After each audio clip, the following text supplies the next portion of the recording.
I'll never forget one time my friend came over to the apartment while I was doing a Peloton class to like talk to my husband. Yeah. And he's like a ultra marathoner.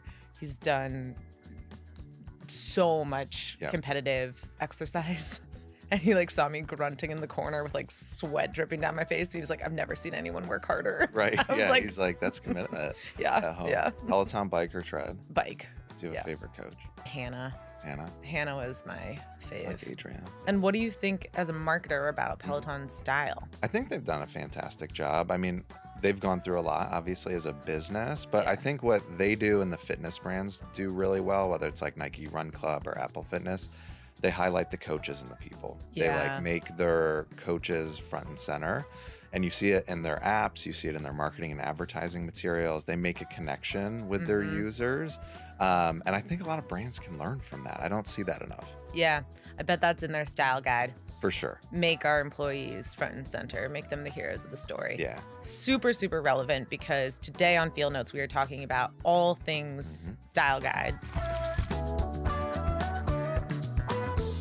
I'm Asia Frost. This is Field Notes, where we break down what's happening in marketing. And I'm Kyle. Let's jump in. We know that creating a style guide can be really overwhelming, so we have put together a playbook that'll walk you through the entire process. It has AI prompts, it has templates, it has basically everything you need to do this and do it well. So click the link in our description to check that out. Today, I mean, we have a lot of things on deck to talk about. Yeah, this is a really meaty topic. I think the first thing that, like a lot of marketers I talk to, they jump straight to their color palette, their logo, their fonts.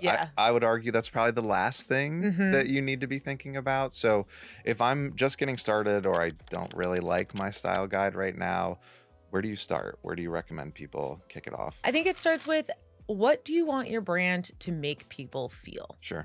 And that should inform everything else, every other marketing, positioning, messaging decision that you are going to make. Yep. So if we go back to the Peloton example, how does Peloton want to make its users feel? Peloton wants its users to feel strong, empowered, energetic.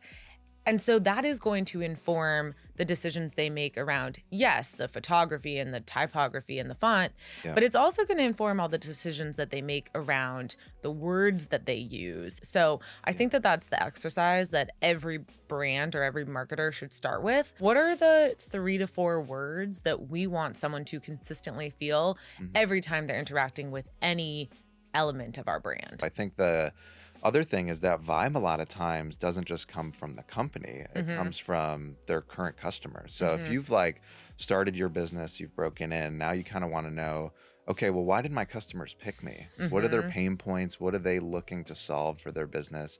How can I help them? And once you have those conversations, whether it's picking up the phone or doing a customer survey, then it's like, oh, I can find one insight. Okay, so you have your vibe. Sure. What comes next? Yeah, once you have the insight and vibe, I like to start with messaging first. I think messaging informs the creative and like the visual ID. So previous to HubSpot, I worked at a healthcare company. And we'd gone through the messaging architecture, and it's like your mission, your vision, kind of your elevator pitch as a business, your tagline with something memorable that you want people to know you for.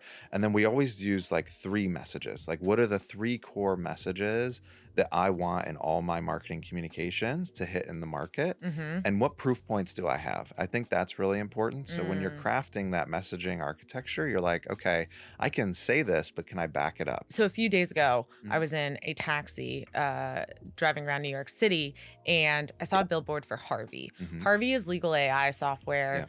Several HubSpot alumni work there. It's a brand that we really, I think, both admire. And the tagline was practice made perfect, which of course is a wonderful, wonderful tagline because it calls on both Harvey's value prop as well as the legal profession. So it'll really resonate with their ICP.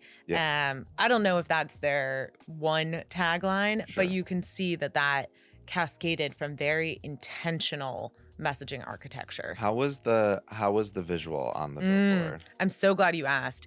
Stark black and white.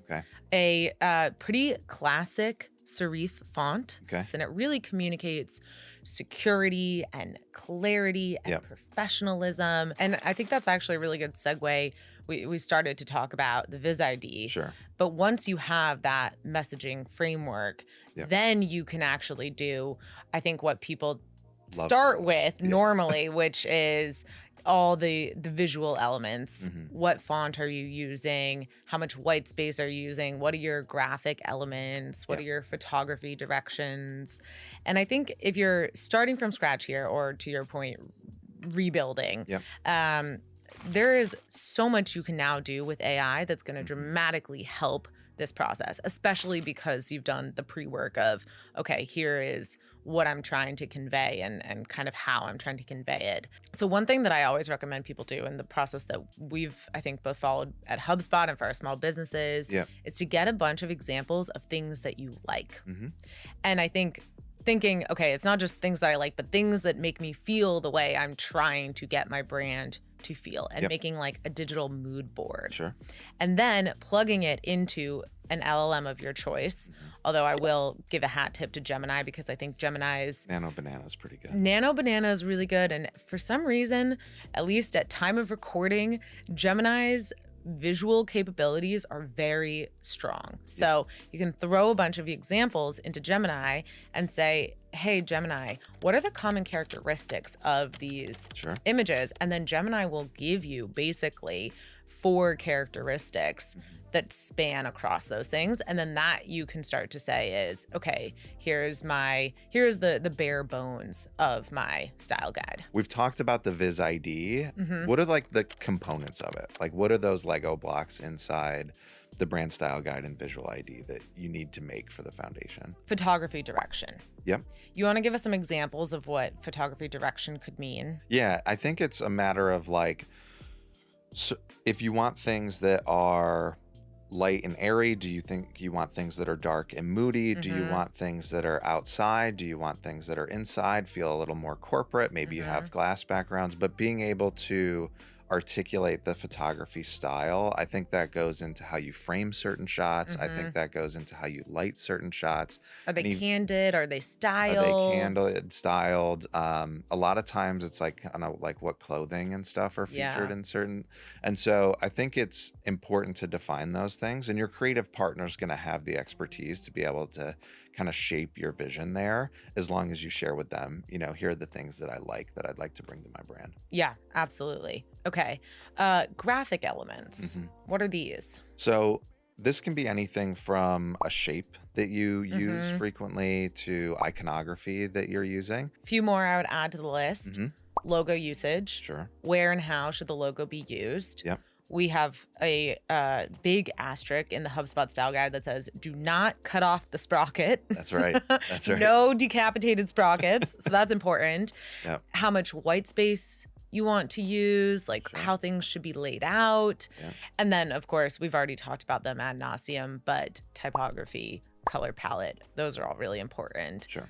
And one piece of feedback, or piece of advice, I should say, that I would give to folks building their style guide is, don't do this is just as important as do this. Oh, 100%. So you want to create constraints on both sides. And really, the more specific you can get, the more helpful your style guide will be. Yeah, building on that example is like, once you start to apply your brand to different surfaces, it's like, here's how it should show up on the website. Here's how it should show up. And if you're going on a website, you're talking about the H1s, the H2s, the paragraph. Like, there's a lot of details, the primary button, the secondary button, right? So I do think it's really important, again, up front. It's not just the color palette. It's like, how do we apply it? I had done a webinar with HubSpot Academy a couple months ago, and it was the most common question. People were like, wow. I've done a lot of brand work, but I can't get my marketers to use it So all the these same frustrated way. leaders being like, why won't you use why my is style sales guide? using this color? There's bright red. There's no red in our brand. Oh, style. Whatever it may be. So sales like, gonna sales.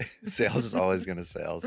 One of the cool things I think we've done is enable people to start using it. How can people start like implementing that with their business? Yeah. Well, don't let it die. in Google Drive. Yep. I think it's huge. Number you one. need to make it integrated into your systems. Mm-hmm. So if you use HubSpot, there's a style guide feature where you can plug in your tone of voice, your color palette, your typography, and all that. And then you can pull in those elements basically wherever you're creating content, whether that's emails, web pages, PDFs, whatever. Yep. If you're not using HubSpot, or if you want, another layer of it, then I would highly recommend creating a project within whatever LLM you're using. Tool of choice. Yes. And I think that your marketers, your salespeople, everyone should have access to that project, and it should be set up so they can grab whatever they need on an ongoing basis without needing to talk to you or, try to consult a static Google Doc. If it's easier for a marketer to upload a bunch of ad creative to a brand review project or some AI tool that you've created that'll say, yes, yes, no, than to send it to the brand team who needs 5 business days and, everything perfectly formatted. Like that ad marketer is going to use the project. And so make it add value for your people, and then you will not have to bug them to use it. They're going to be like, hey, actually, can we add this section? Like, we've noticed this could use some more fleshing out. They'll become actually collaborators with you. Last call out I want to make. One big mistake I see teams making beyond just letting it die is not updating it, having it just be this static asset. Tell me how you're thinking about kind of updating a style guide. Like how often is enough? What should you be looking at? It depends on stage of business. It depends on how you're doing, right? Overall, I think my general rule is like, don't update the foundation as often as you'd think. Yeah, we talk about this a lot. Yeah, like I think you want to keep that foundation. There's a recognition in the market to like who you are as a brand. I would add also whenever you launch a new product or try to reach a new audience, you want to add that element to the brand guide as well. So I would say go back to your brand style guide once a quarter and make sure that any decisions that you've shipped are being reflected there, because again, that's what's going to really mean the difference between people getting value out of it or people starting to lose trust in it as an asset, as a resource, because they're like, oh, this feels old and out of date, and now I'm going to go rogue again, which again, we're like, don't go rogue. Don't go rogue. Of course, we have talked about the playbook that we've put together that has prompts, templates. Absolutely, people should check that out. The other one that I want to mention is brandingstyleguides.com. This is a repository of public style guides from brands big and small across every type of sector. And if you're looking for inspiration, if you even just want, oh, here are the components that I feel like my brand really needs, I think that's a fantastic place for people to start. You can reverse engineer off the template and you're like, okay, that's what a great brand style guide looks like. Here's what I need to build to get there. Kyle, you ready to get spicy? Let's do it. Okay, it is time for the last word. This is our favorite segment. This is far. where, by far, not even close. This is where we go through our spicy marketing takes. Yep. Something contrarian, hopefully. Something contrarian, something to get the comment section alive. All right, Kyle, you have 30 and no more then. All right. Are you ready? I'm ready. Go. All right. I think most people that build a brand strategy only focus on who they are, their values, their message, their visual ID. It needs to include who you are not. You need to have strong positioning. You have to look at the market. You have to be a little competitive and say, here's what we stand for. We don't stand for this. And it's such a big miss. And I think so many brands need to focus more on their positioning early on and not just how I feel or what I want to put in the market. 28. Nicely done. We always do plays, objectives, and we also do omissions. Because it is just as important to say we're prioritizing this, so we're not going to be able to focus on that, or we're explicitly excluding that. Omissions are really important. You ready? Yeah. All right. Okay. Most brands are redesigning way too often. And I can make my case in 4 words. Cracker Barrel. Okay. HBO Max. Sure. Are you familiar with those rebrands? No, not at all. Okay. Disastrous, both of them. Yes. Cracker Barrel had to revert to its old logo because fans were in such an uproar. The old logo was really good and the new one was bad. HBO Max went to Max and then back to HBO because everyone knows HBO Max, so don't mess with a good thing. Your audience isn't tired yet. Well done. right under. Don't mess with a good thing. Don't mess with a good thing. If it Yeah. ain't broke, don't redesign it. And like customers get used to your brand. Okay, Kyle, we have gone through style guides in detail. We have gone through the tooling, the do's, the don'ts. I really hope that our listeners feel well equipped to handle this now. Yeah. There's so much that you can do up front, and then the tools are going to help them implement it right away. So I'm excited for them to jump into. This is Field Notes. I'm Asia Frost. Thank you so much for watching. And I'm Kyle. We'll see you next time.